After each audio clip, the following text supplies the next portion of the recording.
अस्सलाम वालेकुम। उम्मीद है आप सब दोस्त खैरियत से होंगे। यार बहुत सारे दोस्त जो है ना मुझे मैसेज कर रहे थे कि ती भैया आप कहाँ गायब हैं। मेरे पास इतना वल्लाहि वक्त नहीं निकल रहा कि मैं आप लोगों के साथ वीडियो बनाकर शेयर कर सकूं। क्यों कि मेरे पास अभी फ़िलहाल काम बहुत ज़्यादा है। चाइना का माशाल्लाह डेली बेसिस पे वीज़े भी ला के आ रहे हैं और पासपोर्ट मुझे नए दोस्तों के भी मसूल हो रहे हैं। तो मैं या काम कर सकता हूँ या फिर वीडियो बना सकता हूँ।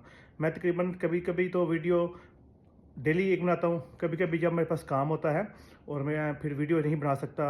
आप देख सकते हैं कि हफ्ता हफ्ता 10-10 दिन मेरी चैनल अकाउंट पे वीडियो नहीं होती। मेरा एक अभी फ्रांस का वीज़ा लग गया है क्लाइंट का, माशाल्लाह 6 मंथ का। ठीक है, मैं आपसे वो भी शेयर करूँगा और उनकी स्टोरी भी शेयर करूँगा, उनकी प्रोफाइल भी शेयर करूँगा। और बाकी है कि चाइना के वीज़े की बात, तो आप दोस्त जो चाइना का वीज़ा लगवाना चाह रहे हैं वो ज़्यादा लेट नहीं करें। ये जो एग्जीबिशन है इसके इन्विटेशन अगर बंद हो गए फिर आपके लिए वीज़ा लेना मुश्किल हो जाएगा।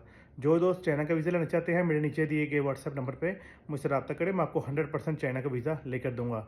डॉक्यूमेंट्स में क्या चाहिए? पासपोर्ट कापी, इकामा कापी और एक वाइट बैकग्राउंड, मुझे आपकी पिक्चर चाहिए। अपना ख्याल रखिएगा, मिलते एक नई वीडियो में, तब तक के लिए अल्लाह हाफिज़।